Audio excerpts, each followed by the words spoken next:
Osio ginale ele nagida no yiosta che ugidale unega che Chickamauga ani Gaduwa Tsalagi ele Osage.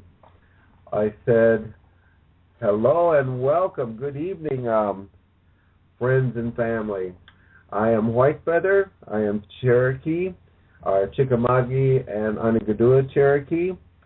And we are here with another show tonight. It is Monday the 26th. Welcome to Indigenous Peoples' Voice.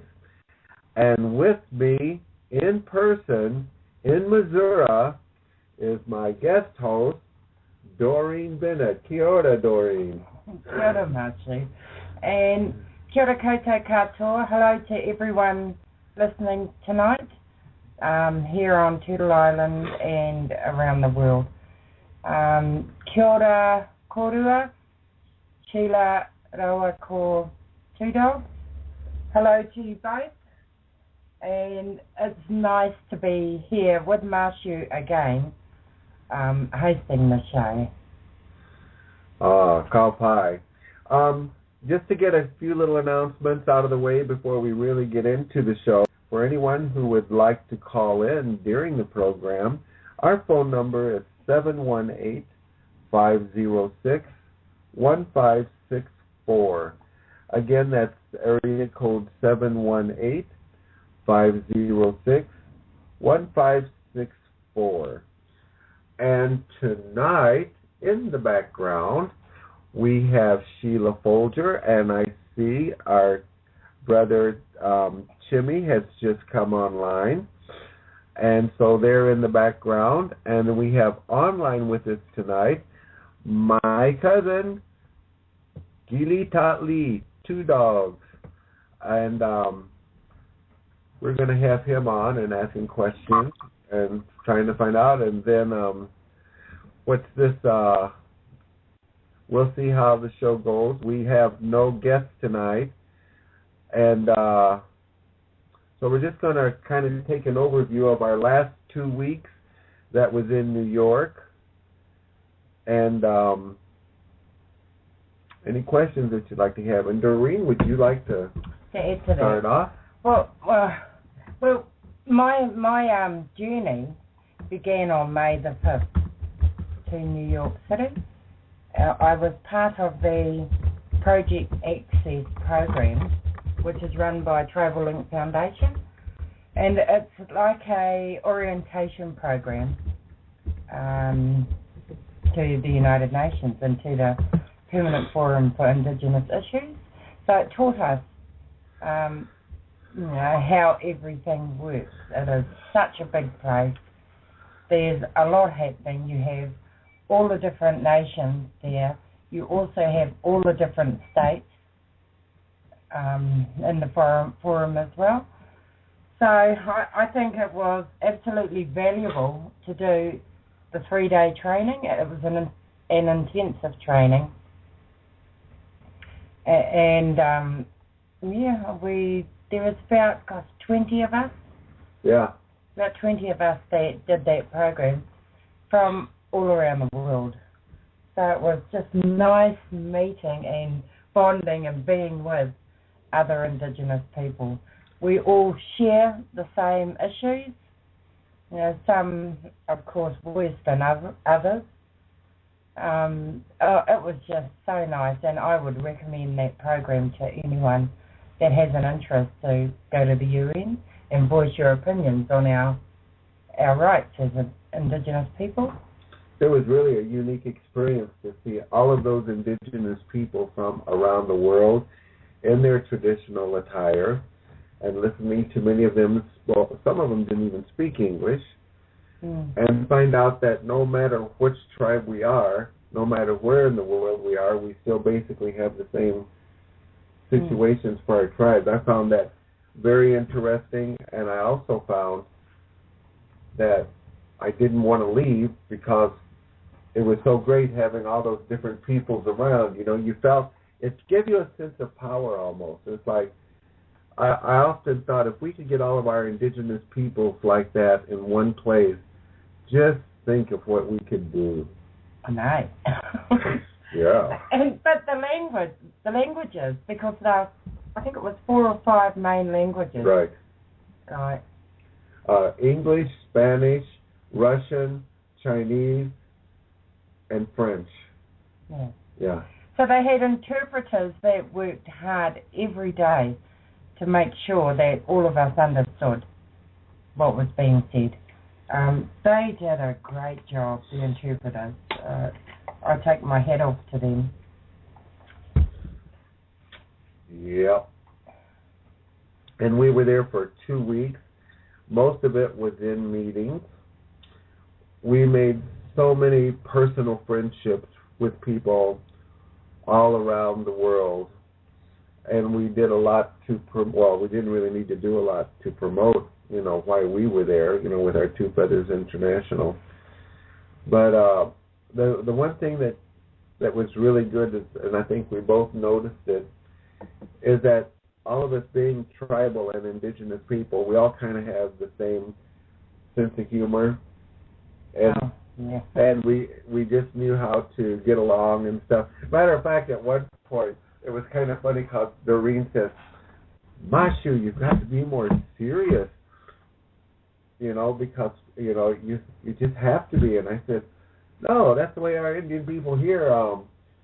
We kind of feel each other out. It's through our humor." And then I had 2 or 3 other people tell her that, so I think she realizes that that's one of the cultural differences that we have between the Maori and our native people on Turtle Island. Well, yeah, but we know how to be funny. Yeah. We just do it differently. Well, yes. Yeah. That's right. No, Maori have a great sense of humor. Don't let me, mislead you in that.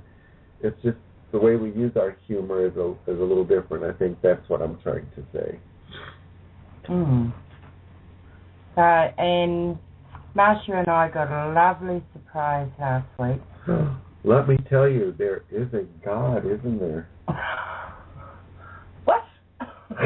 I mean, it just showed up at our door, and there was all these bright lights and music and trumpets. Opened the door, and there was Jerry Jones, and in her little bag of gifts was Sheila Folger. And they came up to New York to see us in person, so we got to spend some time with them one night while we were in New York, and that was a great treat for us. It was, Sheila. To you and Jerry, that was so nice.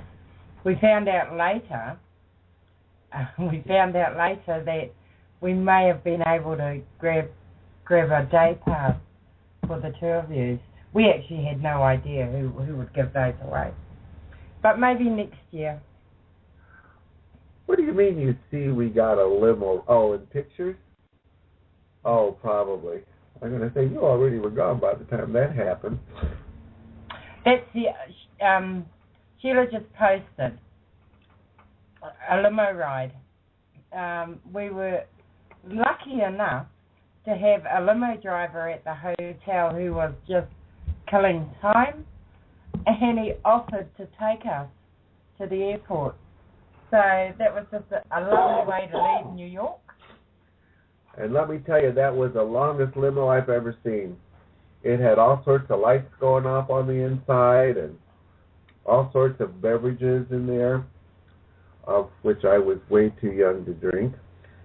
And nice music, but that was a good way to, to end the trip to New York.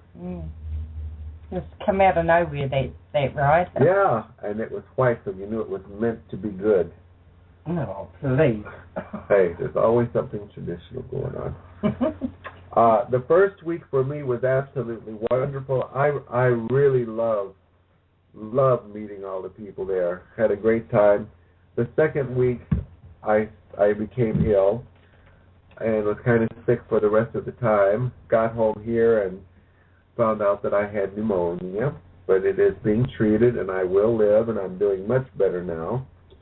I apparently, when I'm sick, am a pain in the derriere to others, even though I try not to be, but, I think that's a natural thing. They kept trying to send me home. I couldn't say why. What's up? Please let everyone know that you have lots of contacts to bring on shows now. Oh, well, we do have lots of people that we can bring on. The next step is how do we reach them? We've got tons of business cards and stuff, so we will be working that out and seeing who we can bring on as guests.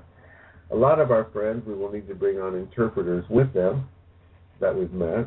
Mm-hmm. And that would be interesting to talk about things in other countries. But Mashu's first week at the UN was spent staring at the face of a camera. Because I don't know how many photo shots he had with different people wanting to have a picture with him. It must have been something like 10 or 20 a day. People were coming up. He didn't need to say much, you know. His look said it for him. So the reputation of our people in business is still intact. So. Yep, we will. Keep going. Okay. But even one of the officials of the United Nations says, "Do you mind if a lowly government servant has a picture with you?" And I looked at the Aborigine guys from Australia that was standing around me, and I said, "That's okay. Come on in. We're protected." So it was good. We really did meet a lot of really wonderful people, and it's like we had known them for a long time, isn't it? But that's just the feeling you had with them. Yeah, they were really, really nice and very approachable. Everyone was. That's even the States. We got to meet, the New Zealand government, of course, all the state workers there were with us a lot. Marcia and I met with the United American state. We met with what's her name, Rochelle, who was on mission on back. No, I'm talking about the government. The government. Linda. We met with the American state, and just to let her know. To let her know what we're doing, who we are, and what we're doing here and on Turtle Island. And they were very supportive. As soon as we make a database up of all the business cards, all the contacts we made, we'll certainly get in touch with the states because they give funding, and then to all the Indigenous people we've met. We haven't quite got there yet. We're still winding down from the UN. Yeah. Does anybody have any questions that they would like to ask us from our trip? One of the ladies, by the way, Oseo, cousin, and Kyoto, Doreen. Kyoto. One of the shows I was listening in on, you had a lady, I think from, was it Portugal, right? Taipei? Yes. And she was talking about the problems she has there, and with what they're doing with Indigenous people and the problems they're having, with what the government's doing over there, and it sounded so familiar that I just sat back and went, "That sounds like it's here." So it was whether it's there or here, it's the same, isn't it? Yeah. Now Taipei was from Puerto Rico, and she lives in Florida right now. But and it was very interesting talking to her. She was she was the first person I met there, and she was just a delight. And I found out that the Taino people are part of a larger tribal group called the Arawak, that's it. That covers a lot of the Caribbean island tribes and all of that. And she's very well versed. And we interviewed her one night on there, and she was just a most delightful guest. Yeah. Very informative on her own people. It was very nice. Yes, she was. Yeah. Now, during these proceedings, what I would like to ask Doreen, if I can, Sure. the Māori people in Aotearoa, what did you have to bring up in front of the people with what, your concerns and how you can help the Māori people?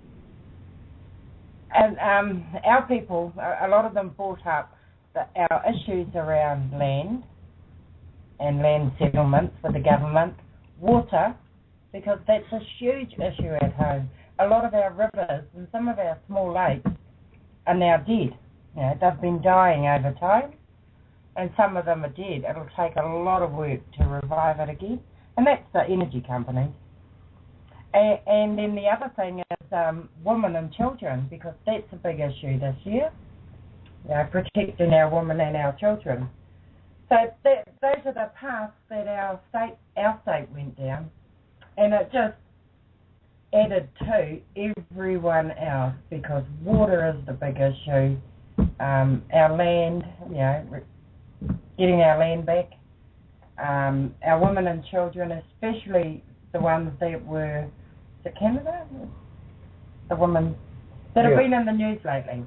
The Canada, around the Cree people and the Mohawk ladies. So that was huge news for everyone. But the actual theme of the UN this year was good governance, which I thought was interesting, because I'm not sure how you decipher that at that level, because governance goes, right across the board, from your community governance systems to your tribal governance to the state governance. So it's just a little bit hard for me to get my head around just what do they actually mean by good governance when it's all these different levels. But some people had some good statements, is what they called it, the issues. And if the governments, if all the different states are going to fund Indigenous people to have good governance, then that can only be good for us, as long as they let us train and learn in our own way, by us, for us. Not sure if they'll do that, though. Mashu. Yes, sir. Could you relate to the people a little bit of what your concerns were, my brother, my cousin? Actually, it was amazing to me that all of our concerns were the same. It was the land, the water, natural sustainability for all tribes, and that includes energy for the future, more on self-governance, and that was pretty much, I know, just on the sustainability, because there are 3 pillars of sustainability that they worked on in, I think it was 2012. Economic, political, what's the other one? social. Or must be social. Yeah. And the other one that's just as important is cultural sustainability, which they didn't make as a pillar. They made it, what did they call it? But it was there anyway. Yeah. And it wasn't just us doing it, it was everybody was making sure that was included in there. So, I guess here in our smaller communities, it always seems like we're out there alone, and that everybody has their own issues that they want. But when we were able to meet with tribes from all over the world and large groups of other Indigenous people to find out that they were basically the same, the important things, what is the sustainability of us, not only as a people, but as cultural as well. I mean, that to me, that was refreshing to me. And it's like, well, maybe we have a chance after all to make this work. I know it lifted me right up. And then just to get to sit down and talk with these people. I mean, I got the feeling that I had known these people like for forever, and to just share with them, and it was really hard for us to leave, because we had really made in such a short time some really strong bonds, and we know that we're going to make them work and last. So I feel anyway, and I'm sure Doreen does too. We feel that there's a lot of good that come out of this. And I can't see anything but good things coming out of this last 2 weeks. I was observing all the time, and I'm kind of like a sponge. When I come across other tribes, I like to see what their traditional attire is, and we got to listen to some of their music, and then we had a couple events where we had traditional foods and music, and like from Russia, from the Arctic, from Siberia, they had their top recording star there. And then they had, what do they call it, a throat singer? Oh, my God. Oh. The music this tiny little man threw out of his body was just amazing. I've never seen a throat singer before. I've heard of him. Watched one. He was absolutely amazing. Oh. Don't ask us to do it, because there's no way that's going to happen. I mean, that's like years of training. Yeah. Mashu, can I ask a question? Yes, you may. I know that this is the United Nations Permanent Forum on Indigenous Issues, but how does it actually feed into the main United Nations? Because you seem to be so separate, and they don't seem to be including you in everything.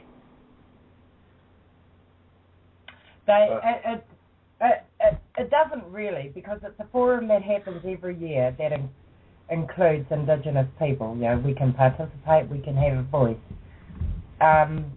The statements that are read are collated at the end of the 2 weeks, and a report is written up with recommendations. Collate everyone. Not everyone is heard at the forum either. There's just no way that they can get to everyone. But they produce a report at the end of 2 weeks, and I think that report goes into the United Nations, I guess to the President or the different departments. But they're only recommendations. It's still up to the states whether or not anything is going to be implemented. Right. So there needs to be a stronger connection there. There needs to be a voice from you people that actually comes out onto the main United Nations. That's what needs to happen. What was that towards the end? Doreen is much clearer on things, especially towards the end, because my mind was being repaired somewhere. But towards the end, where they were, there was... One of the things I've been debating for the last 2 years is holding a world conference. Now, you need consensus at the UN to move things forward, and then you need, it's not always implemented straight away either. Do you think this is a problem because you come from all different countries and not just one country? So you're really a separate identity, whereas at the United Nations, they hear from different individual countries. But we are the indigenous people. I know that's what I'm saying, but I'm just looking at how the United Nations organizes things within countries. And so you're different to that because you involve the world. But each of us come under regions, like there's the Pacific and Asia, which is one region. I think North America used to be one region. So we have the Pacific Caucus, which is Asia and all those countries. And in those caucuses, we're meant to put forward our issues, and as a caucus, form a collective or a joint statement, which is a better way, I guess, to be heard, to make sure that you're heard, because you've got more of a chance as a caucus of being heard. And at the other end, I guess it's easier for the chairperson and even the president of the UN to try and implement some of the recommendations. That's how I think it happened in the past, because like if Mashu and I presented a statement this year, which we didn't under Two Feathers, now we're just one little organisation, NGO. Now, the chances of us being heard, let alone anything being implemented, are very, very slim. So out of the regions, and I think there's about seven regions, there is more of a chance something may happen. Okay, and so there's a follow-up on that, yeah? Yes. The report, They read out the summary of the report on the last day. Right. And I think in 3 months it should be, completed and made public. Okay, let's just hope some more Indigenous people from tribes all over the world stand up. You know what? I couldn't help but to feel that if our Indigenous peoples all got together like we did at the UN, I think our Indigenous peoples from around the world, if unified, could really make a major statement. Exactly, and what I'm saying is, Mashu, we're all Indigenous people. So if there were Celts, and I know you said that there were some people there from Finland, but if the Celts stood up and the Gaelic people stood up, we are the people of the earth. That's all of us. Right, exactly.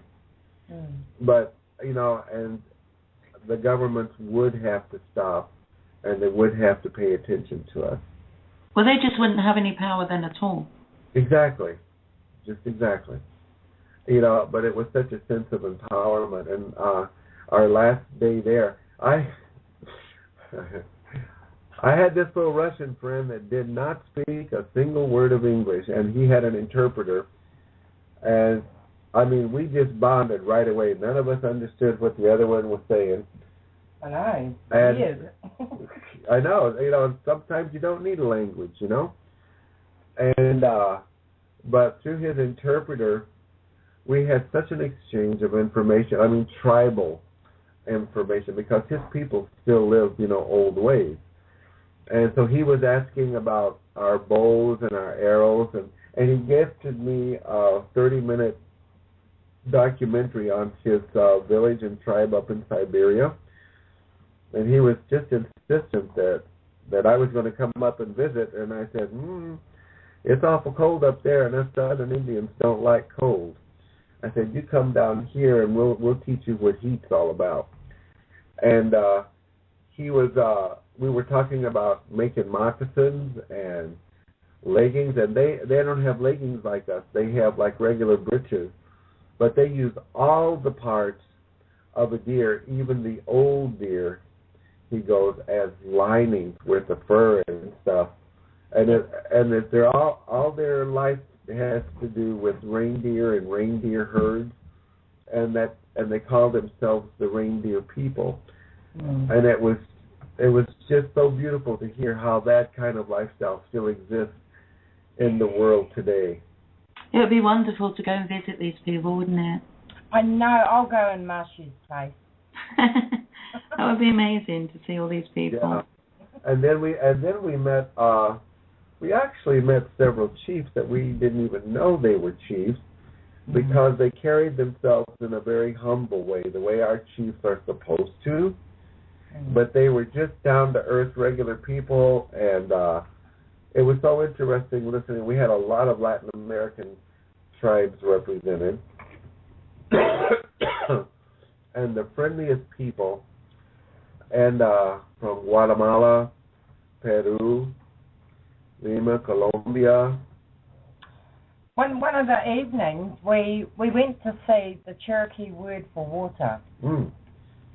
Now, that was really great going to that. We went to the Ford Foundation. They've got a beautiful little picture theatre in there. Yeah. And that's the story of Wilma Mankiller and Charlie Soap. Charlie Soap was there, and I used to work with Charlie Soap's younger brother, Eugene Soap, in Wisconsin with Indian Education. That's what it was called back then. And so he filled me in on the news that had happened with Eugene over the years and all of that. So we got to talk and visit for a little while, had pictures taken with him. And then the movie was very well done, I thought.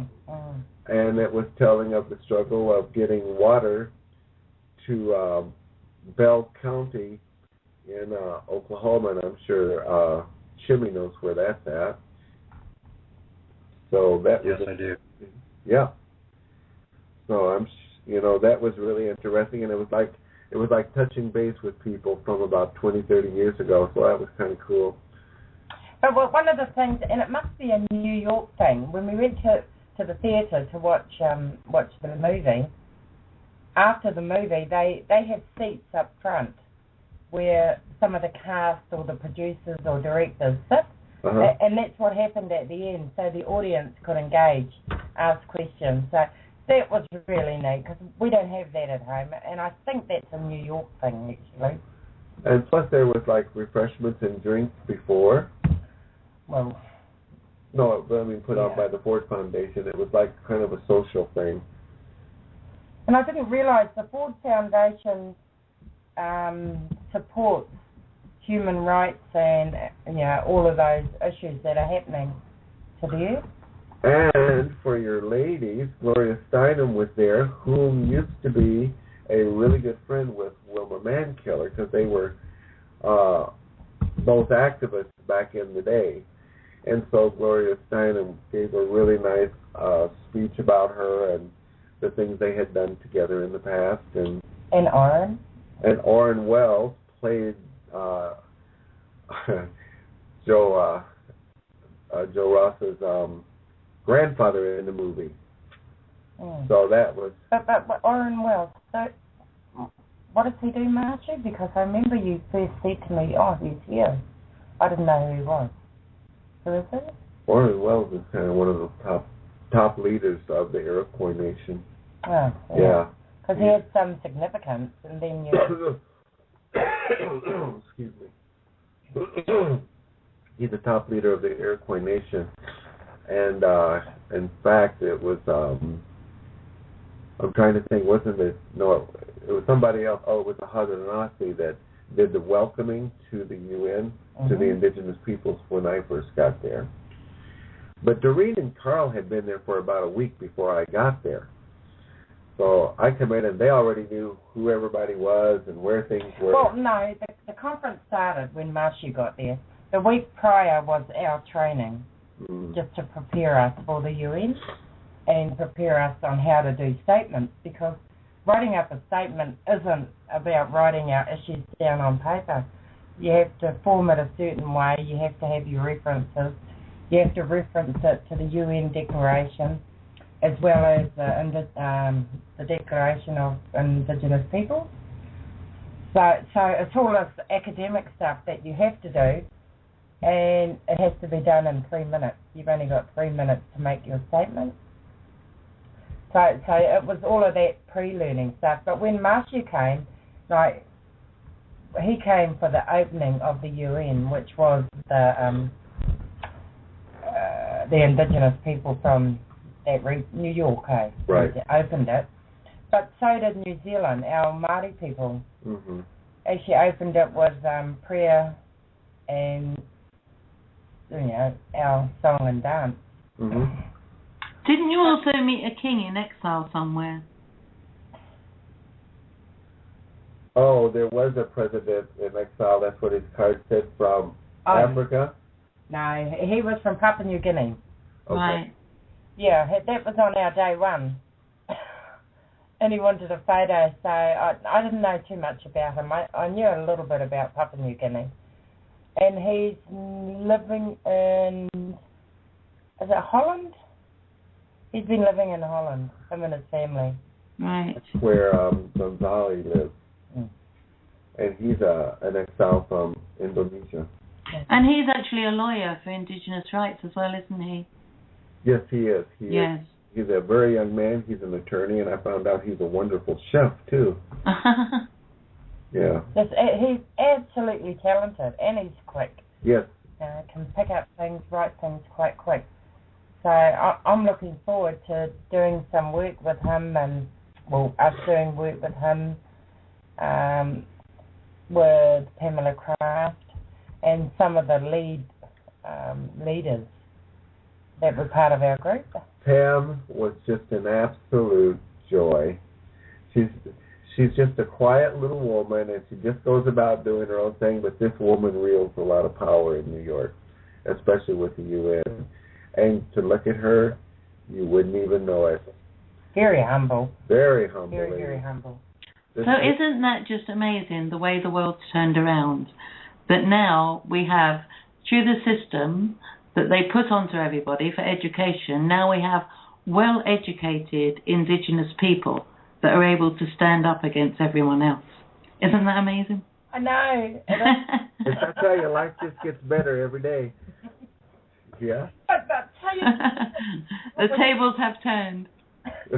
What was also lovely, though, was that because you had the academics and educated, but you also had grassroots at this forum, which was so neat because you needed that passion as well when certain people spoke.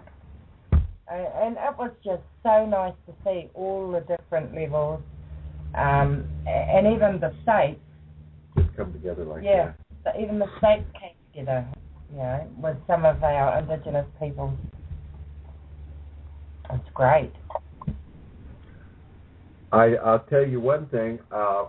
We would walk around some nights if we weren't exhausted from the day's activities that were going on at the UN. And we were just a few blocks from Grand Central Station. And we went there, and we walked over to Times Square. And I'm telling you, there is no way in the world that I would ever live in New York. There are so many people that they look like little swarms of ants going everywhere and nowhere at the same time. Do you know what, Mashu? Jerry and I just jumped on the plane, and being British, we didn't know what was going on. It's only afterwards we realised that the train fares were expensive because it's actually Memorial Weekend. That's why it's packed. Plus, it was graduation weekend. That's why there were graduates everywhere. Plus, it's Fleet Week, so all the boats came into New York, and that's why there's so many sailors wandering around. That's why it's so packed. Did you see any in buckskin and feathers with a bunch of canoes in the river? No. Oh, that's our Fleet Week. Our Indigenous Fleet Week. We like to surround those other ones, you know? So everything was going on that weekend. That's why it was so packed.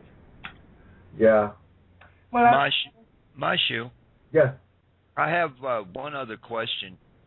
Sure. That just hit my mind for a second. Uh-oh.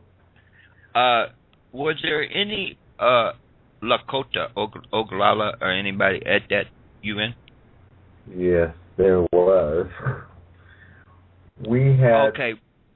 One of the things I was going to ask you, since last year there was like 740 Lakota children taken away, I think 750 this year or something like that. Was that brung up? Yes, it was, and not only by the Lakota, but by many of the tribes. Many of the tribes brought that up. Oh. So that was addressed really over the board, and I thought it was addressed quite well. Yeah, it was. Quite a few tribes or nations brought that up. See, you have to remember, the people at this 2-week gathering, the Permanent Peoples Forum, was nothing but Indigenous, tribal people. So these were the issues that were being addressed. Something that maybe normally would not have been.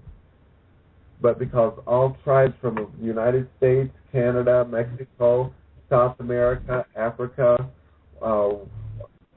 West Guinea, Australia, the Caribbean, all the tribes brought these same issues up.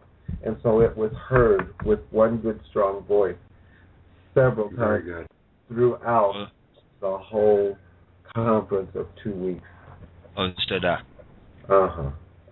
Very good. Do we have any idea of just how many representatives of the different nations and regions were actually there? Because from looking at the pictures, it looked like quite a few were there. Oh, there were tons there, but I can't. Can you give an estimate? No. they do know how many were there because you have to register. Yeah. So, I don't know. I can get those numbers and I'll post them on we can call Pam. Indigenous Peoples of the World. I'll post all of that information on there.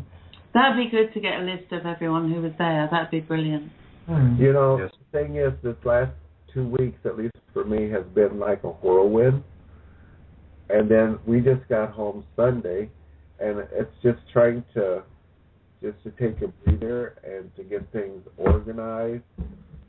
And then for me personally, being sick on top of it,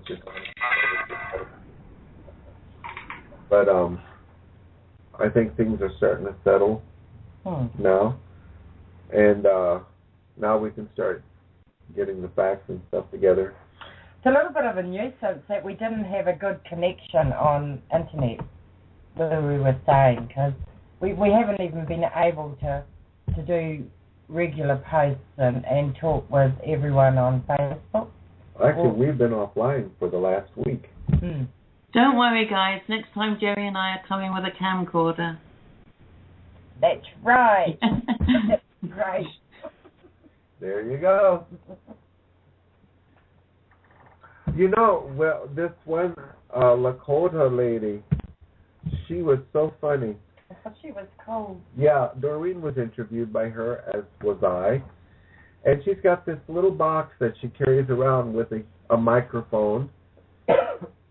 And then she can put in like a USB port or something where she can take the interview and then put it into a computer and post it right to her station. And then she gives you like, 4 or 5 questions that she just has you go through and answer. And she's really quite good. And she'd been doing this since 1983. Yeah. And her show was Indigenous Voice. Wow. I'll have to look for that equipment because that's certainly a good thing. And then I said, well, we're here to carry on now because we know you Lakota people get tired after a while, and we're the Indigenous Peoples voice. And so she just started teasing me and laying into me, and she says, geez, you two, and starts going on like this. But she was so funny, and she was such a delight to be with. And their show was just an hour. But there was just so many wonderful people that were there. I wish I had the means just to bring everybody together to say one big thank you, The thing is, if you have a camcorder, you can just record lots of different people. Doesn't matter how long it's for, and then you can put it all together on YouTube. I know, she did, I think she did 10-15-minute interviews. Yeah, we just need to get funds to get a camcorder and then we can do that. Yeah. Look at that. But yeah, she was absolutely great. And we actually felt like a family. Felt like that with all the different nations that we, and Russia was one of them. So, from the BBC, you had approximately 2 minutes airtime. How long did the whole United Nations get? Indigenous people got 2 minutes. Yeah, that's right. I just couldn't believe it. And she was with us for a long time, the reporter. Over about 3 or 4 days, she was doing snippets and little interviews. And yeah, I know, 2 minutes. And a little bit disappointing that documentary didn't actually reference how they even got in there. They were invited in by Tribal Link Foundation to do this, because normally they wouldn't get in. It wouldn't get in easy. And it probably wouldn't talk to as many Indigenous people. So they were invited in by Pamela Kraft. Right. The Tribal Link Foundation, and they didn't mention it, which is the other sad thing. So, that's the thing with mainstream media. They're just under tight lips about what they can put out and what they can't. And that's why people should listen to wonderful stations like this that are so grateful for the chance to be on the air. Right. That we follow our traditional ways and give our thanks to everyone And we don't want to ever become like mainstream media where we forget those who made it possible for us to be here. Sure. Eh? Well, I guess we told them, eh? No, so... And where to from here? I guess if the World Conference goes ahead, that will happen July, August. There will be a pre-meeting for September. But that's if it goes ahead. We're not sure if it will. I thought the one in September was for the Treaty Council. But there's a few happening. Okay. In September, and the one that Marsha and I are hoping to go to in September is in Geneva. So can you go through the list of conferences that are coming up for Indigenous people? No, I don't have. No, okay. You're not going to wait till next year. There's lots coming up before then. Yeah, but there's a lot of regional ones coming up, but the main one is the Permanent Forum for Indigenous Issues. That's the main one. And that's the one that everyone saves and fundraise for so that we can attend. Because out of the funding streams that I know of in the UN, I think there's only 2, maybe 3, and they have to pick up to 20 people out of hundreds and hundreds. Right. So Marsha and I were quite lucky. Yes, we got were. chosen, and we met the person that approved us, Kenneth Deere. I don't know how they choose people, but I guess he said it's just a mix of countries. Countries, and then an even mix between genders, and then age, yeah, and region, and stuff. That's got to be one heck of a job. They get to try to fit into all those, reach all those requirements. It's really good, though, that they try to get a good mixture of male and female. Mm-hmm. Yeah. So, and it's good because they're approving Indigenous people and not necessarily academics or people that can afford it. So they also give you enough money to pay for your accommodation and food while you're there. But there's all sorts of things we can do if there's another conference coming up, though. If the Indigenous people can't afford to sponsor everyone, we can do the GoFundMe pages. They're really good. Oh, great. Okay. You get a lot of people sponsoring GoFundMe pages. Oh, that'll be great, because I think the more people that go and just experience or just see it, the better it will be for the forums. Yeah. Forums. Because on a GoFundMe page, people can donate as little as $10, and it all builds up. And I think the other thing, if you're going to have the opportunity to go there, I think it's important that people remember that they are representing their people there.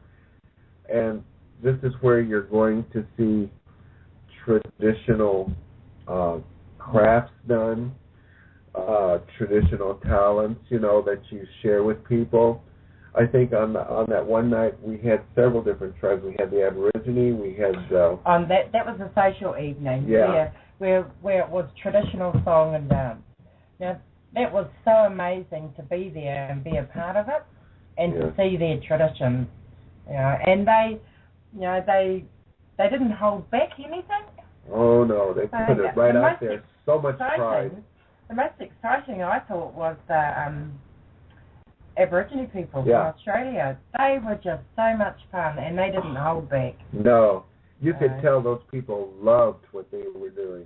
And what did New York think of it? I think New York was... Well, it was only Indigenous people in there. Yeah. The rest weren't invited. It was in the Bronx, though, wasn't it?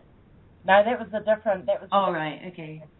This was in the UN building itself. Yeah. Oh, right. Just a little corner out of that whole complex. We only got a little corner where we, performed our... Because it'd be good to go out into New York City and do things as well, like they did in the Bronx. Yeah, I think if the times of the meetings hadn't been so constricting, something like that could have possibly been arranged. Mm-hmm. But since I'm not one of the people behind the scenes and trying to allot all these times, I thought it came off pretty good, but I can see where you're coming from. Yeah, I mean, you were working from 10 to 6 every day, weren't you? Yeah. But it was really sad for us to leave because we had bonded with a lot of those people. And it's like even I was there after 1 week, people had already been there for 2 weeks and they took off and we were going, oh my God, we feel like families left, and then we got even closer to the ones that were still there, and then we, towards the end, like the last day especially, we were taking big pictures, group pictures of everybody and stuff. And I haven't even been online since the beginning of last week because our hotel went out of, the internet went out, and so I couldn't get online, and then I've been home when we get home Sunday. Mm-hmm. And this is the first day that I really felt like I was living and feeling good.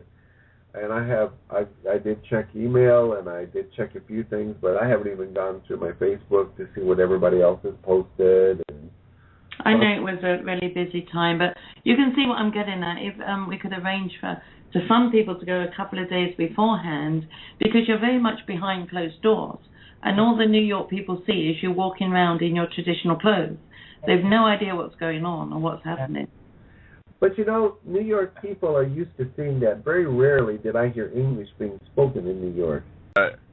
Doreen, I'm supposed to meet you again here in a few days, so that's going to be a... No, I know. I'm looking forward to seeing you again, too, Dog. Gosh, been a year? Has it been a year or 2 years? Been a year. We're supposed to be heading that way tomorrow.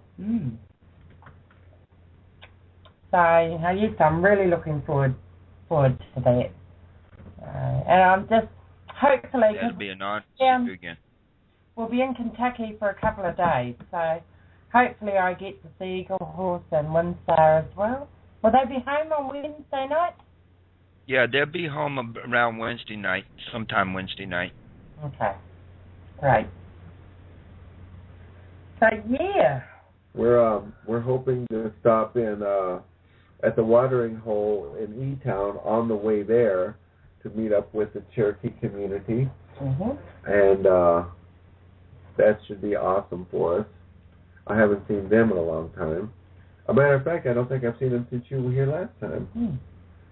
And so that's going to be cool. Sheila, I think after our break, and before we finish the show tonight, I'd love to pick up again on looking at ways that we can find funding or support for Indigenous people to attend the permanent forum.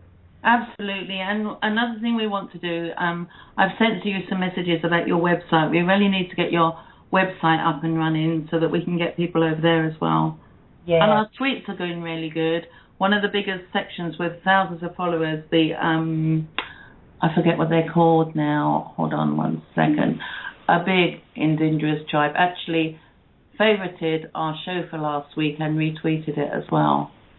Oh, let me just find out who that is. I've got that on my on the Just Us radio page. I posted it there because I was so happy because I sent them a couple of messages asking to put this out for us, and they retweeted our YouTube for last week and favorited it as well, so people can have a look at it. It's the hold on, let me go down. The First Peoples on Twitter. They're a really big organisation there, so I'm trying to get it out as many places as I can, as you know. So. Oh yeah. And I know people don't like Twitter, but it is actually taking over from Facebook now. Really? Yes. Everybody's tweeting, or twitting as me and Jerry call it. I have enough on my hands with Facebook. It's complicated when you first tweet. You have to put all these different symbols in, but it gets out to a lot of people rather than just your Facebook friends. It gets out to anybody. So, for instance, if you're tweeting about Indigenous people, you put a hash in front of Indigenous, and anybody on tweet who's interested in the Indigenous people will see it. Oh, wow. So it's much wider than Facebook. Okay. That means we'd have to do it on the phone. Or can you do it from your computer? No, I tweet from my computer. I'm always tweeting.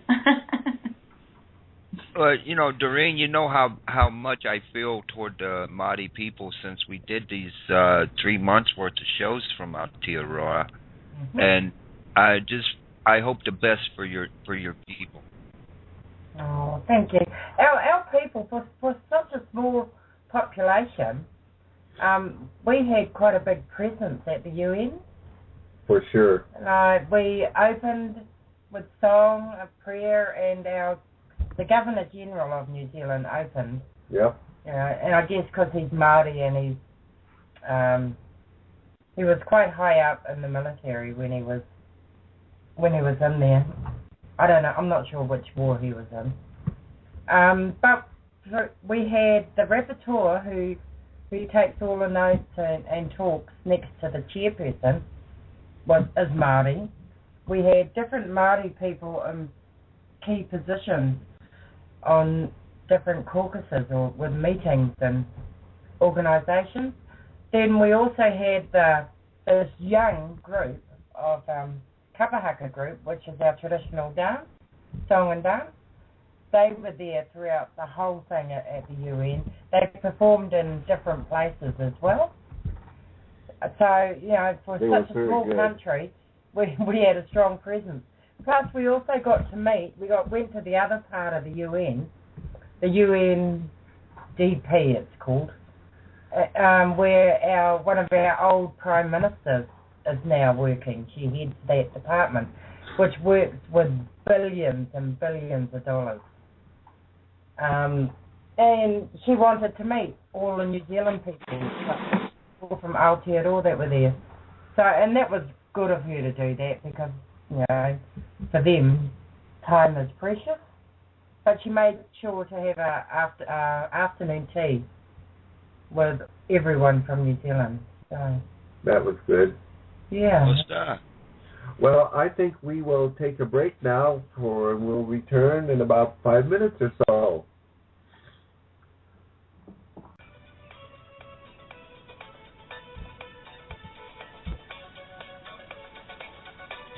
Join us on Just Us Radio Network for our shows Enflowment, Unity in Community, Numbers in Time, The Indigenous Peoples' Voice, One Point of View, Walking the Talk with Kurt, and the People's Round Table. Check out our website for information about upcoming shows. Just ask Google to find Just Us Radio Network, and you will find links to our website and to our Blog Talk and Facebook pages, as well as to our podcast, where you can subscribe for automatic downloads.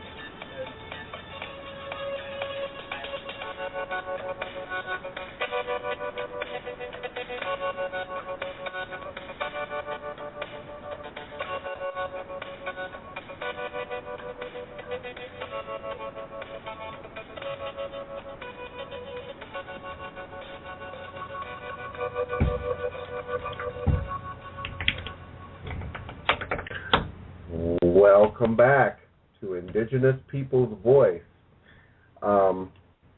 Before we go any further this evening, I would like to give you our call-in numbers. Should anyone have a question that they would like to call in about, and that is area code 718-506-1564. Again, area code 718-506-1564. Also, if you're listening to us this evening from our website, Just Us Radio Network, you can leave comments there, and our great support staff that's behind the scenes here will let us know what's going on because we know how to read. And I think that's all the announcements that I have to make. I'd like to say hello and welcome to Jerry, who has joined us since the break. Hello there. Hello, good evening. Good evening. Yeah, hello. Yes, it's very wonderful to join you, and it was even more very wonderful to meet you and Doreen. So, I'm very, very happy that we got the chance to do that. That was a great surprise for us. Yeah, it was wonderful, especially with Sheila showing up as well, all the way from North Carolina. A little bag just kind of came out with all the dust and the clouds. And that's it. Popped up out of nowhere. Yeah, so it was really a really fun fun trip for us, and very wonderful to meet you, all of you. And I was just going to ask you. I didn't get to find out an awful lot about what you guys are actually doing there. I knew you were having a good get together with the Indigenous people from all over the world, which is like the most incredibly wonderful thing.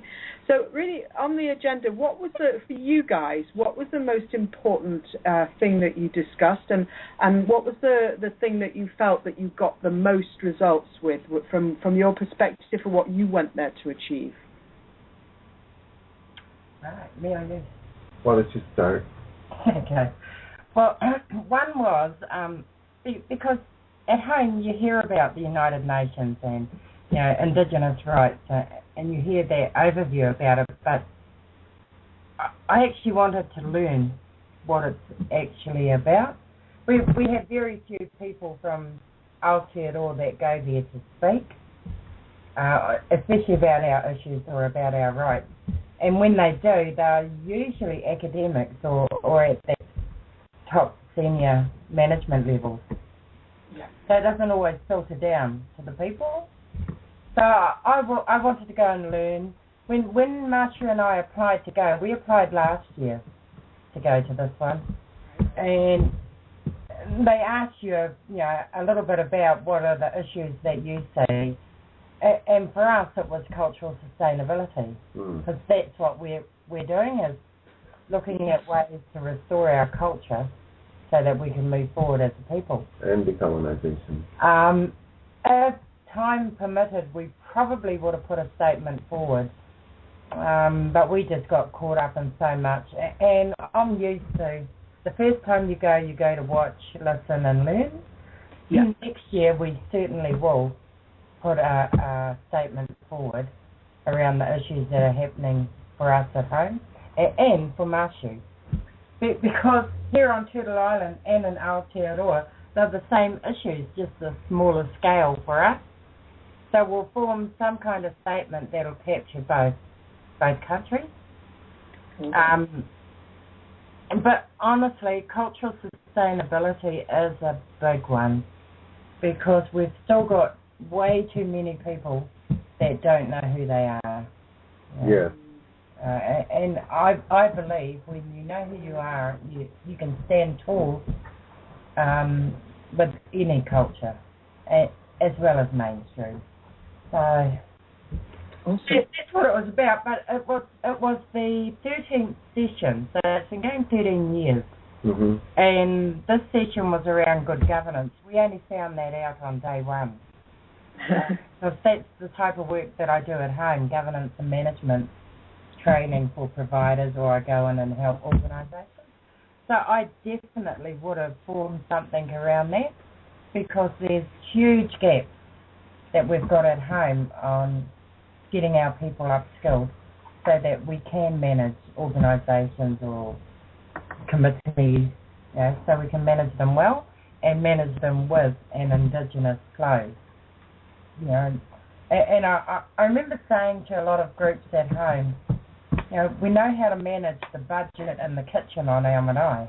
Yeah. We know how to manage that, and we get it right down to the last cent. Now, there's no difference when you look at our organisation. It's just, more zeros on the end. But you still do the same process when you manage money and then manage an event that you might be running. So I would have been interested in doing some kind of statement around that, but never mind. We'll see what happens next year. And I had to learn just what it's all about. And it's a international forum where Indigenous people from all levels, from grassroots right through to top management positions, can go and have their voice heard. And as long as you do it within their allotted time of 3 minutes, you can talk about most things. You know, you can just lay it all on the table. So I thought that was great. You know, a lot of people are quite skilled at presenting at the UN and speaking. Doreen, do you ever get a chance to talk to group with the Maori people in Australia, or are they different?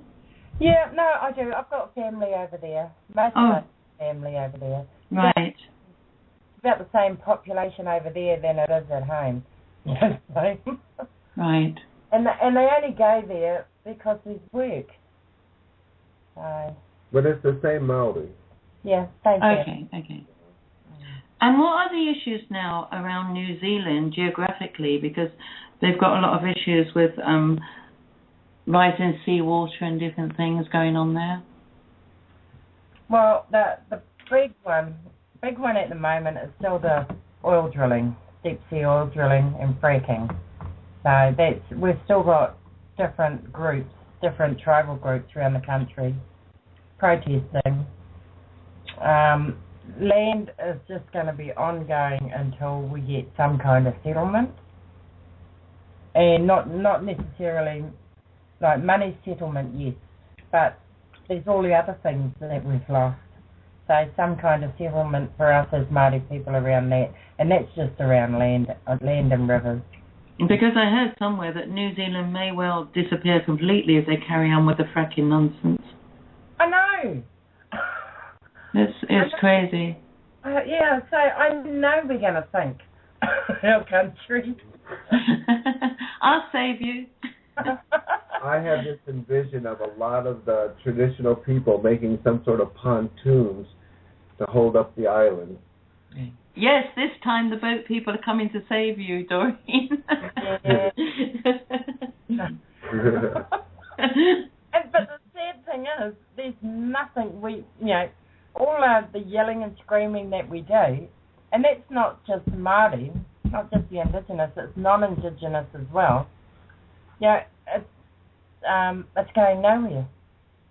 The government are still allowing different companies, and I guess they're American companies, of course, to come in. Well, that's amazing, because I've heard a lot on the internet that the elite are actually setting up home in New Zealand, so that's really weird. They're also poking holes in us. Yeah. Doreen, did you speak on the ozone layer that you have over there? That's just gone out the window at the moment. You know, it's still there, and it's going to take years and years and years, if it ever does heal. No, that's old news too, dogs, because they're on to the next thing and the next thing. So we have to support, for us over here, Greenpeace New Zealand, which do a good job for a small country. The biggest thing now is the fallout from Fukushima. It's actually reached America now, and it's just not safe to eat the fish anymore. I know, I heard that. Oh, it reached America quite a bit ago, and we were even, posting this on our site.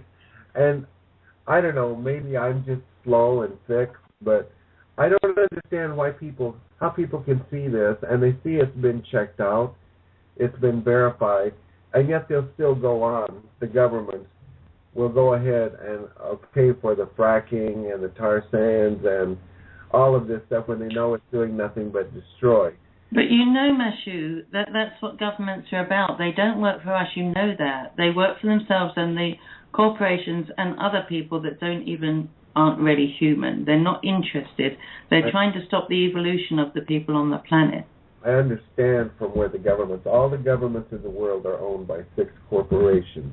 But the thing is, with the information, the knowledge that is put out over technology, I guess it's beyond me why people aren't standing up. Because if the people would actually stand up and band together, knowing that this is probably the only way the earth is going to be saved, unless Mother Nature just says, I've had enough with all you humans, and here's a dose of what I've got for you.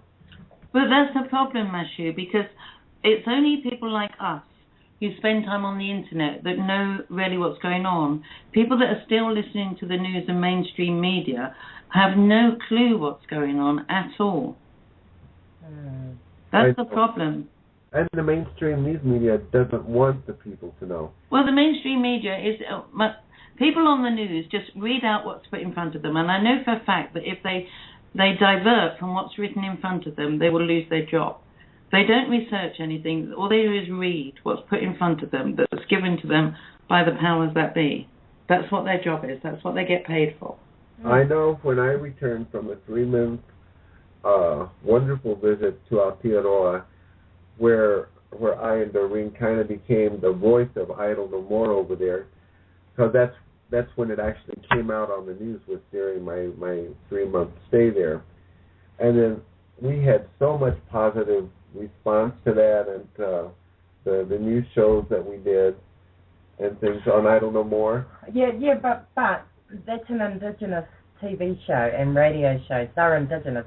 They're completely different to how mainstream. Yeah, it's exactly the same as what was the big all the big demonstrations that were going on here in all over America and all over. What was that called, Jerry? All the big demonstrations that weren't on mainstream news. Occupy. That was not on the mainstream news at all. The only people that knew about it were the people on the internet, and there were thousands of people involved with that. It started off with Occupy Wall Street and Occupy the Bankers, and that was never on TV, and there were thousands of them. I know. Wow. We came back to Turtle Island, and I'm expecting to see, our indigenous people anyway, taking to the streets and having flash mob brown dances and stuff. And I go up and say, what are we doing for Idle No More? And our own people were going, what's that? That's it. And the mainstream media reporters that I guess were pushed into interviewing someone on Occupy because so many other people were talking about the internet, they picked people that were hanging out on the streets, people that had no clue what they were talking about to question. And they just made it all look stupid. I was involved with a lot of the round dances around Tennessee, so we were doing a lot that way.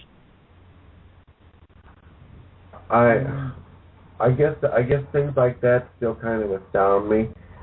At my age, I guess I should be kind of used to everything and anything that's going to happen, but especially where it affects all of our people and the planet, you would think people would be more tuned in.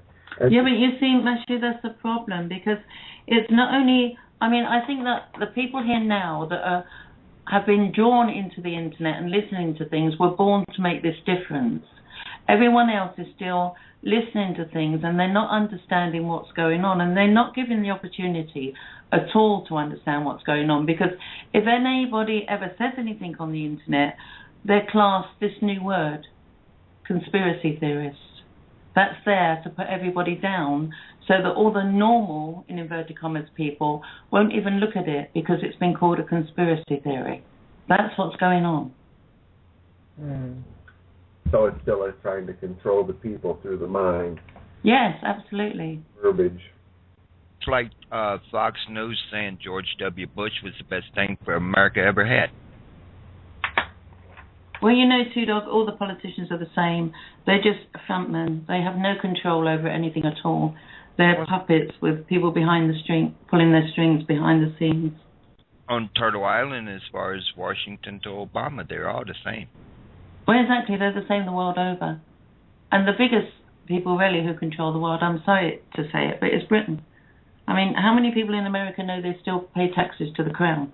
How many people in America know that the whole court system in the world is governed by the British Crown? It's a British Admiralty system that's in effect every time you go to court. There's lots of things that Jerry and I are putting out on the internet now, as well as a lot of other people, because we know what's going on. Good for you. Jerry, speak. Yeah, no, I was absolutely. We've come across a woeful lot of very interesting information that is kind of shocking when you first hear it, because we've all come to America thinking, here's the land of the free and all of that. And it seems to be the last thing it is here. It's just completely anything but free. And then you trace everything back, and when you find it goes back that we're still controlled by the Crown here, it's kind of shocking. And then, like Sheila says, it's not just that. It goes far deeper. It goes to the Vatican and then off-planet. And ultimately, to this this fraudulent God that all the religions are worshipping and praying and feeding by their worship. And that's the thing that the most people have not really got a chance of starting to comprehend. But until everyone stops feeding this fraudulent entity that calls itself the Creator, it's not the Creator. It's a fraud that's out there that's soaking up all this worship and prayer. And until people wake up to the fact that's what's going on, really, we're kind of a little bit stuck with all what's going on. It goes so far off planet. That's what I see. But, there's a lot of really wonderful people out there doing incredible work behind the scenes, far from mainstream, and there is hope. It's just a big job to get, a big project to make a difference, because we keep seeing. Now that's what happened to me. I was like, well, wait, I realised all the governments were not helping. I started with the nutrition end of things. And I realised that there's GMOs and all these bad foods and junk food, and it's really bad for us. And I started realising all of this. And then I started realising, it was all about making money. And then I was realising the governments weren't helping at all, and they were just pushing all this sort of, and the pharmaceutical. And then I said to somebody, well, why do they want to keep the humanity so sick and so, ill and poor and all of that? And this person was said, well, you think you need to go and watch David Icke's information. And that opened my eyes to other entities that are not human. And when you follow that rabbit hole, you start to realize what's really going on. So. And for those people that find that hard to accept, it is hard to accept, but it goes very far down the rabbit hole. It goes down to Satanism, to paedophiles in the government. It goes down every single route that's awful to mankind. It's horrible. But I'm going to say on a good note that the world did change in 2012. It did. Because there's so many of us that the collective consciousness has changed. Yeah. And the powers to be are now fighting a losing battle. Because we're here and we're not going away. We were born to be here. There's a lot of us that know what's going on now. Well, that's cool. And, at the end of the day, Doreen and Mashu, all of us, whether we can carry the Indigenous title or not, we all want the same thing. And that is to live in peace, love and harmony, and with respect for all around us, and to acknowledge, admire, and completely understand what our Mother Planet is doing for us, and live in nature. And okay, we can keep our modern technology and everything, but we basically just want to live happy lives where we can be connected to our Mother Planet and acknowledge that everything we have to sustain us, whether it's our food, our clothing, our shelter, all of that comes from Mother Earth. And really, at the end of the day, that's all any of us really want, is to live a nice, happy, peaceful life with giving thanks to her. We don't need to worship her. We don't need to bow down. We just need to thank her and admire what she created and carry on creating more beauty with her. And I think for me, except for those that just haven't really got to the point that they understand that, but anyone that's halfway awake with all of this, that's what we want. Enflowment. That's what I call it. And that's what we all want. Yeah. But we also want to be respected, and I think everyone needs to be respected. Everyone needs respect, and that's part of my enflowment definition. Enflowment means living in balanced, harmonious flow with respect for all around you. Everyone and everything needs respect.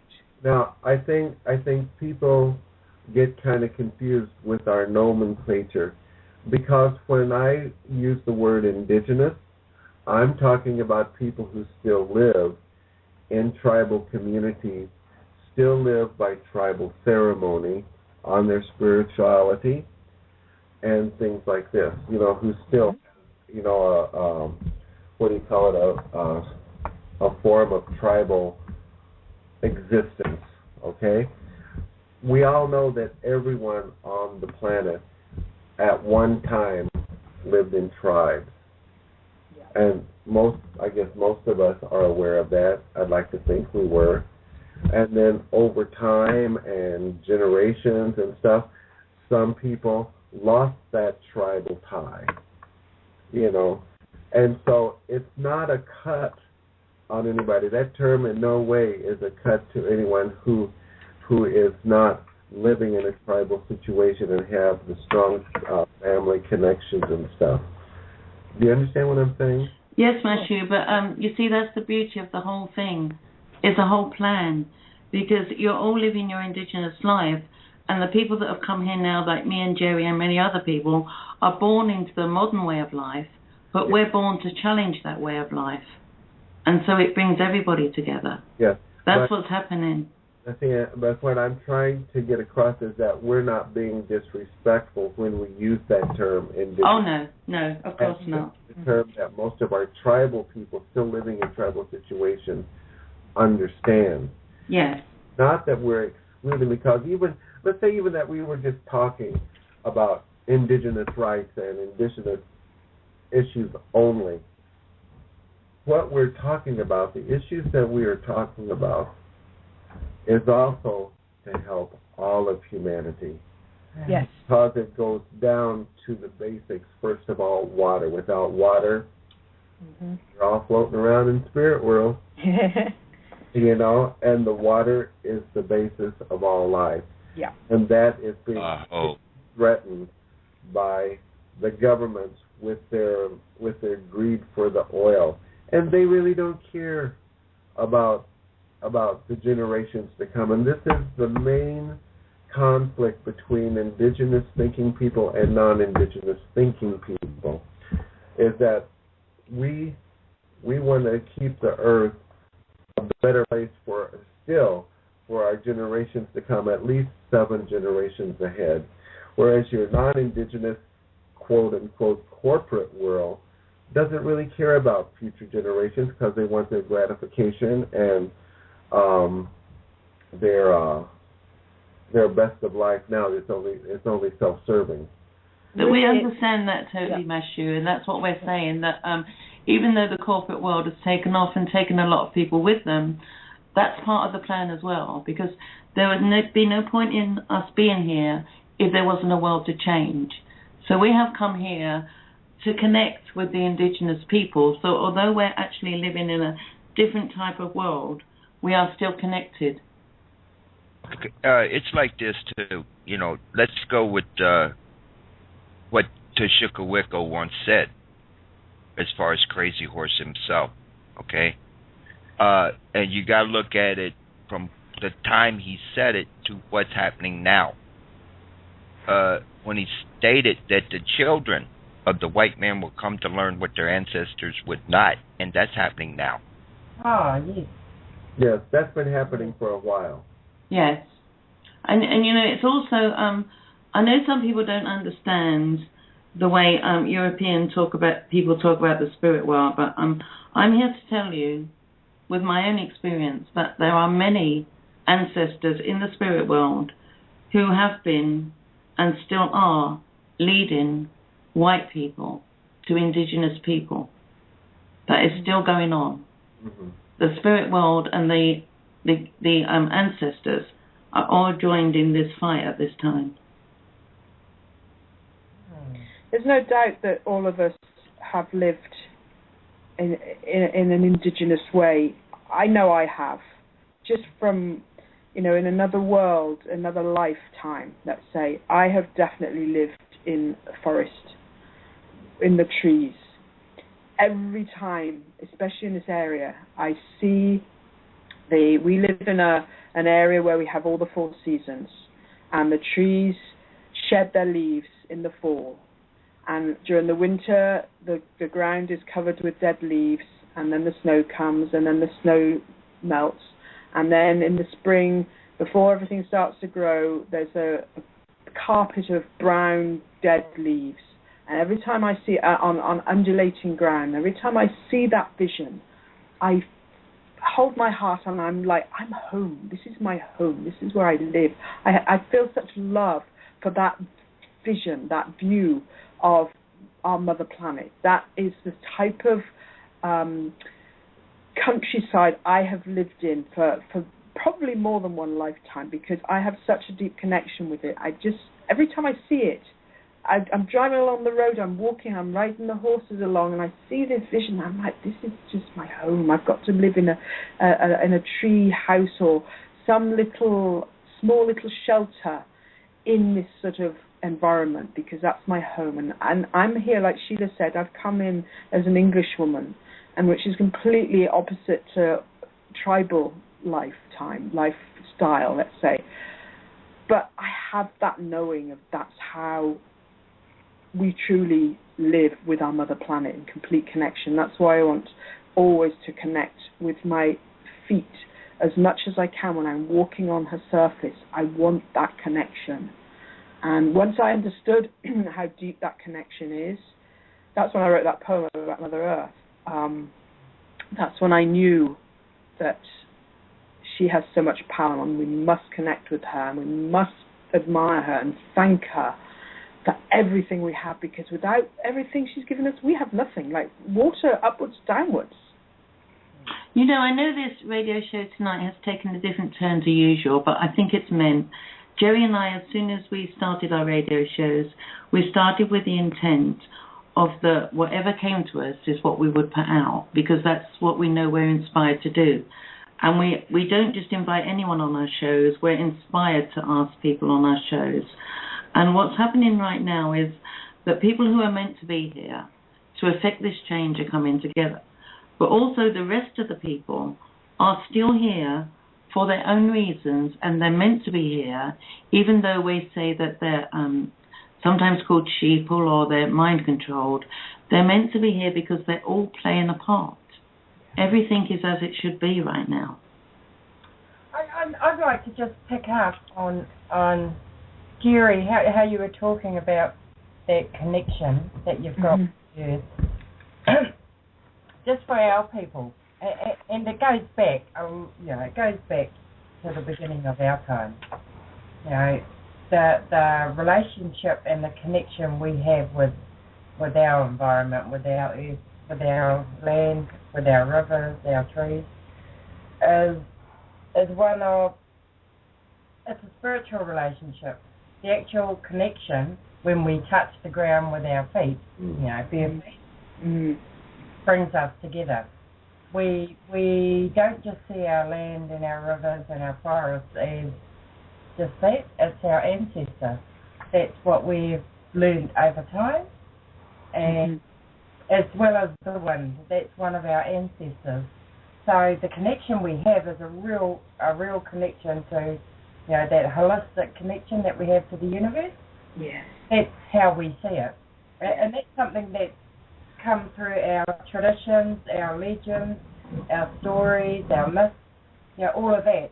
But it's based in a reality that we know. We know that there was Eeyore, the creator, the supreme being. We know that there were 70 sons that he had. That he had Sky Father and Earth Mother.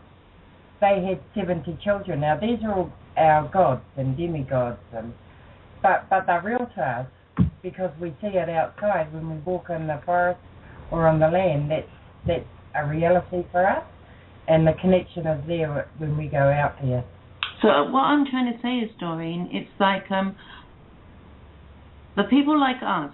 Let me tell you, like on Facebook, right? I have nearly 1,000 friends now, and Jerry has the same. And there's Facebook people all over the world, plus people in chat room radios. So there's thousands upon thousands of us who now walk barefoot on the earth. We hug trees. We talk about the connection with plants, with healing medicines from plants, with birds and with insects. We don't have your traditional stories, but we were born with a knowing. So we were born for a reason. And we came with the knowing and understanding of some of your prophecies. Even though we weren't with your families, we came with that spiritual knowledge.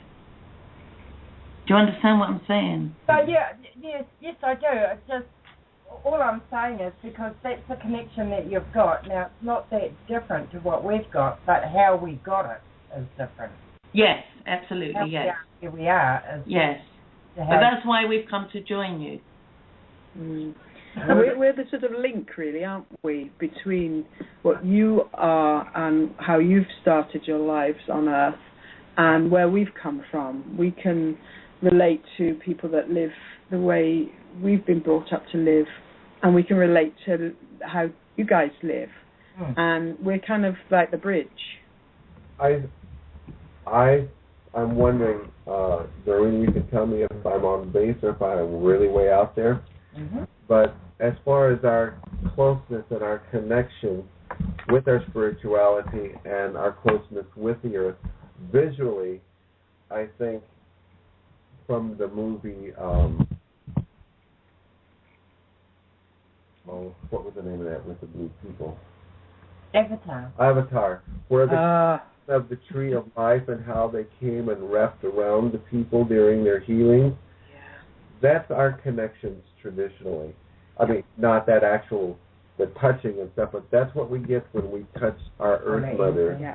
And you don't know how popular that movie is amongst our people. Everybody loves it. Jerry talks about her connection with her horse being exactly the same as in Avatar. Yeah. The guy who played the chief was actually a Cherokee guy by the name of West Judy, and a lot of our Cherokee beliefs were portrayed in that movie Avatar. I watch that movie almost every day. Yeah. I love it. Exactly. So it's within the hearts of many of us. It resonates with people all over. Yeah. Because we all know that's the truth of how we should be living with our planet. How those people live with their planet, that's how we should be living with our planet. And there is a sequel in the process of being made right now. Awesome. The horse I have here, Chippy, when I get on his back, well, even when we're talking and I'm not riding him, but when you watch those people connect, they actually connected with their tails and everything, those little connectors.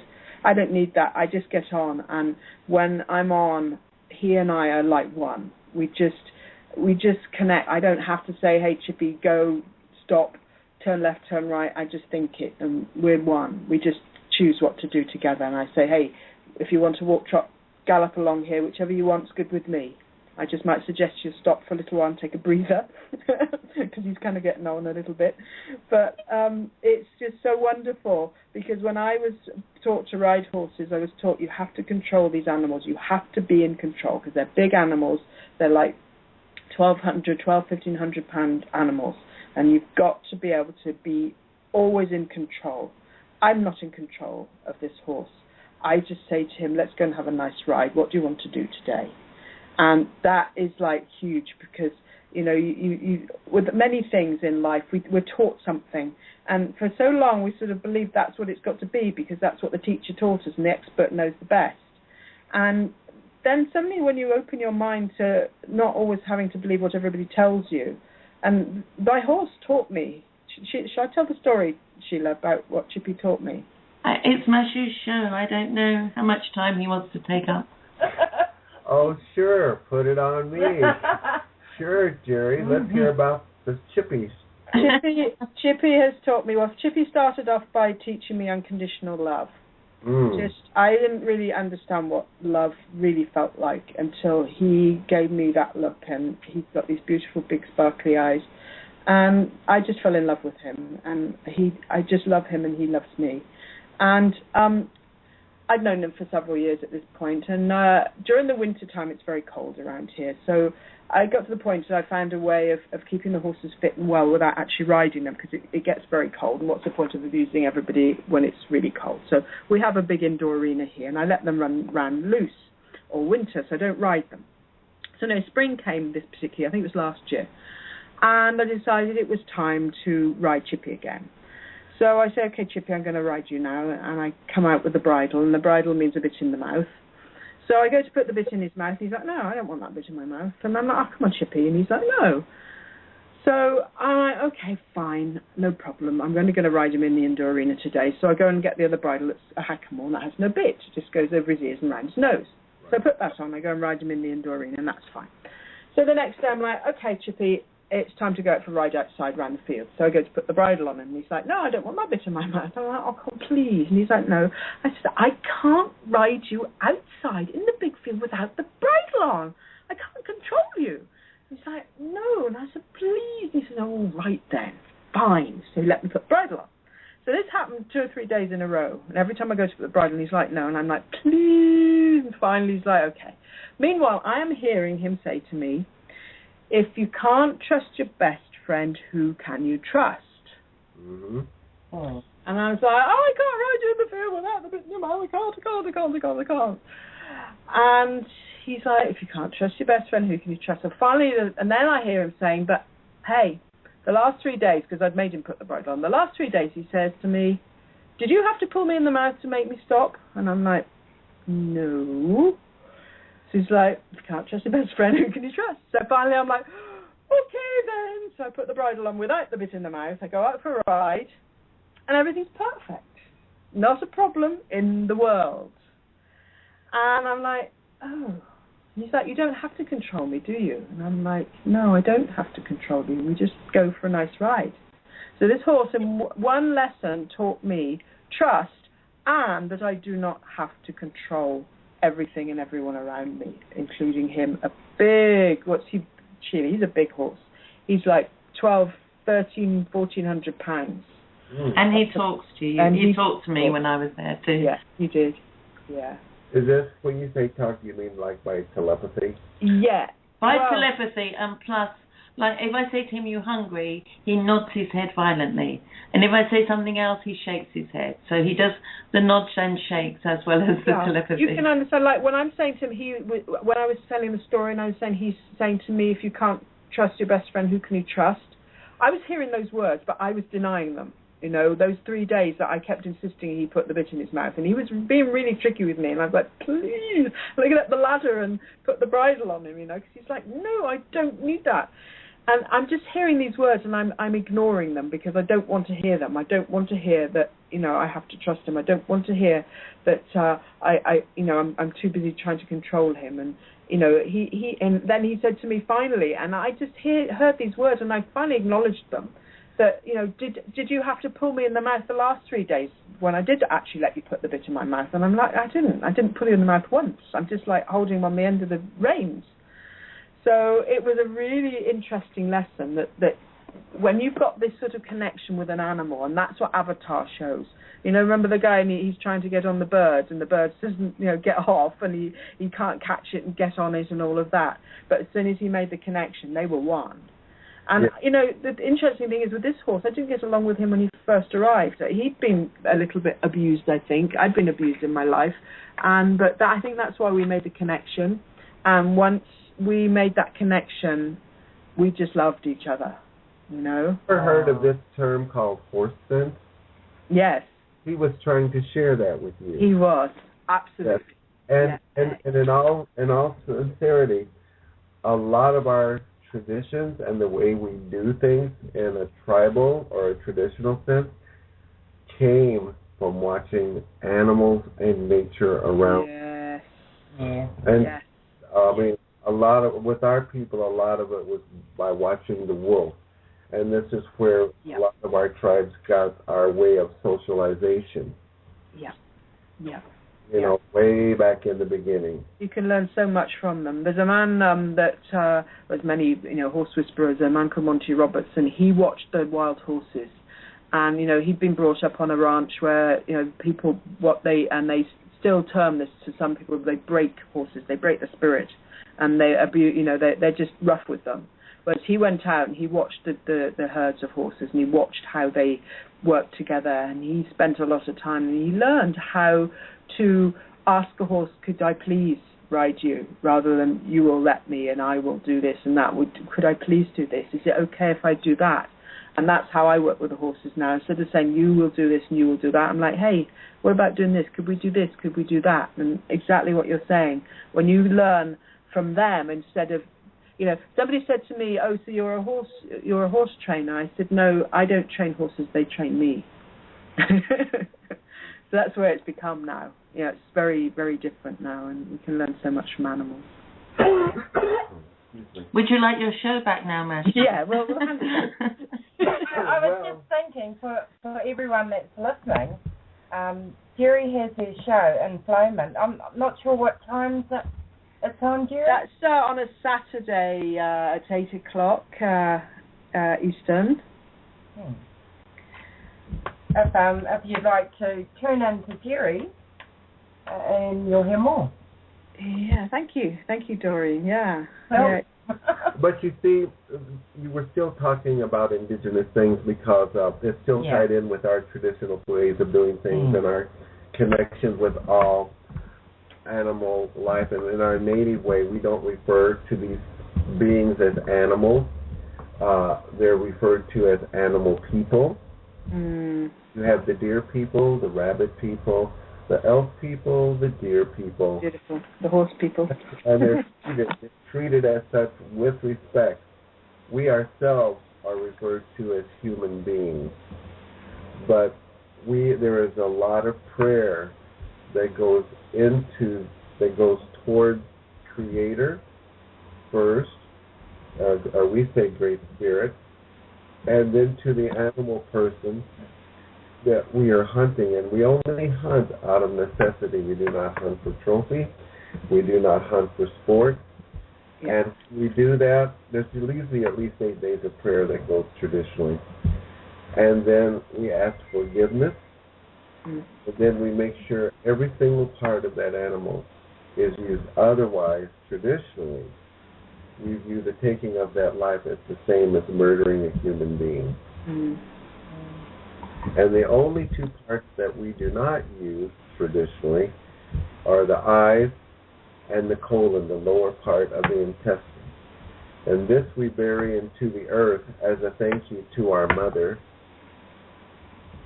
for taking care of all of us, because she gives us everything that we need to survive. And she's done it from day one. And this is to replenish her, saying, Ski for taking care of us. She's given us intelligence, some more than others, on how to use these skills. Doreen, stop it. She's looking at me not very nice right now. And, on how to do these and how to do these things, traditionally. And so there's always tradition and ceremony. Life is very respected amongst our Indigenous people. And it's taking a life is something we do not take lightly, even from what most people would consider an animal and most insignificant. To us, it's a big deal. Yes, they deserve the same respect as human. I mean, there's no difference. Yes, and we look at all of our animal brothers and sisters as brothers and sisters, and with our clan system, and I can only talk about the Cherokee, but I know that most tribes are the same way. We have clans that make up our tribe, and like my family is the Wainuiarua, the bird clan, and our bird people we're referred to as bird people, and we have certain responsibilities within our tribe. That we have official things that we do, and it all has to do with the birds and the feathers and things like that, and no other clans are responsible. Whereas the deer people, the Wainuiarua, they have certain responsibilities around the deer that no other tribal member can. That's strictly for their clan. But together, all of these responsibilities are brought together to make the tribe function as a unit. And this is how traditionally that we operated and still continue today. Do you have any plans for people to come on your next few shows, Mashu? We really haven't had a chance to really talk about it. We have just been on such a fast timetable the last 2 weeks. We're still waiting to debrief ourselves. Right. I think next week, yeah, we will look. We will look at someone being on with Mashu next week because, again, I'll be in transit going home. Yes. So I won't be online. But we'll set that up this week. Yeah, Roberto is a really good guy to have on as well. Yes, Roberto has his own show as well. Yeah. Yeah. I'm just looking at Doreen and kind of laughing, like she's telling you all this and I'm saying, thank you for the news. And she's just sitting here grinning like, you're welcome. So we definitely will, and it will be somebody from the Permanent Forum, somebody Indigenous. And Carl as well, Carl Hatchby. Well, he'll be in transit with me, yeah. Oh, is he there with you now? No. He's with us in Missouri, but he's not physically with us right now. So, and then when I get home, we'll actually do our schedule again. A little bit thrown out, but I did want to briefly talk about, well, not so much talk, but maybe look at a place where some Indigenous people who may be interested in attending the next permanent forum, some ways that we can help them fundraise. What about the IITS? I put that link up on the YouTube. That's what Roberta was talking about. Okay. Doreen, I'm interested in that. Yeah, I think it's let me have a look. I think it's the IITS.org. Hold on, let me search for it. Doreen, I'd be interested in that. Oh, great. Okay. Because I think the more people we can get there, the better. The better it will be for all of us. So, and I know funding is an area that blocks a lot of our people. I can hear my cousin now. Oh, gosh, the renegade's coming. No, I'm just kidding. Would you stop reading my mind on the air, eh? Might be IITC, Sheila.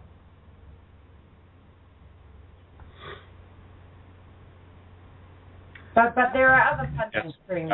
It's a matter of us finding. Yeah, because that one, I'm just trying to look at under Roberto's name because there's lots of others with that name, but that's actually the one that you can go on. And even if you're not Indigenous or you can't attend the United Nations, you can still support the Indigenous people there. Mm-hmm. So what did you say that was called? IITC. You have that link, didn't you, Chimmy? Yes, I do. It's actually on my Facebook wall too. If you go further down from last week, all the links and the link to the website showing what it's about. Okay, I'll find it. The new Indigenous forums on treaties and stuff. Oh, no. Okay, and the other link, just for those that want to learn a little bit about what happened, is Tribal Link Foundation. If you type that name in on the web, it gives you a lot of information of what the pre-program is, the 3-day intensive program, and then it gives you an idea of what people have done at Permanent Forum. There's some personal statements on there, reports. It's just worth going to have a look at. And the other thing that Mashu and I have been asked over the 2 weeks was, I think we may look at, in a month or two, having a set time for different people to come and talk on this show. Right, because we've been asked by Book. Oh, okay.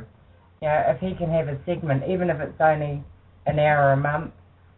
That's what we were saying to you, Doreen, that we do have, because it's our own network, and we can have one radio show a day every 7 days. There are actually spare days that we have. We keep spare if people want to come on.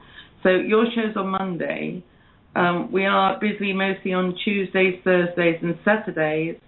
So Sundays, Thursdays and Fridays are free for anyone who wants to do something. We can pitch a program in there any time of the day. That's good. Okay.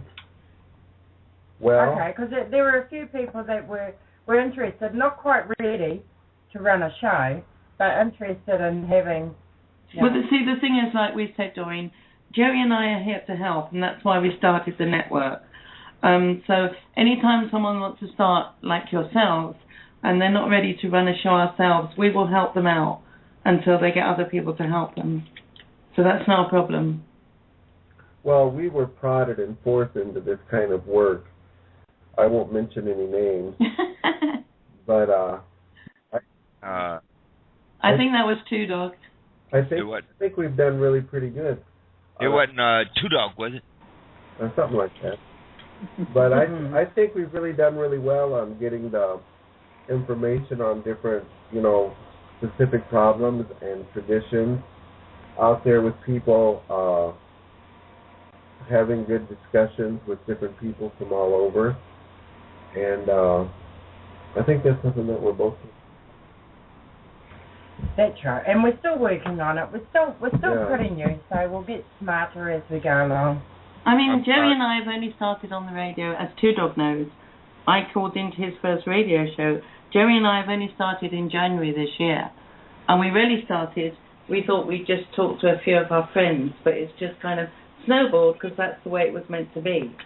But, we've got open arms for anybody who wants to come on and do a show. Mashu, Doreen, I'm proud of both of you. Well, great job. I'd like great show. to thank everyone that has been on our show tonight and that has contributed to a really good conversation. I'd like to say